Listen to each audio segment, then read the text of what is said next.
Experiencing Wi Fi connection problems during your iPhone 17 or 17 Pro Max setup?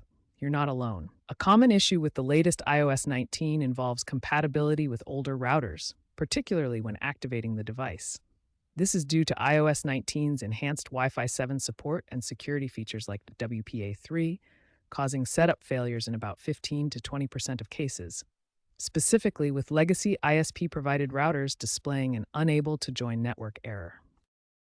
First, ensure your router firmware is up to date. If problems persist, temporarily switch your router's security mode from WPA3 to WPA2 Personal. Also, try manually configuring your DNS settings in your iPhone's Wi-Fi settings. A full software patch, iOS 19.1, addressing these handshake errors is expected in November 2025. If basic troubleshooting doesn't solve the Wi-Fi setup issue, consider these advanced steps. Begin by restarting both your iPhone and router. Next, reset your iPhone's network settings through Settings, General, Transfer or Reset iPhone, Reset Network Settings. To ensure optimal compatibility, verify that your router is broadcasting its SSID and that MAC address filtering isn't blocking the iPhone.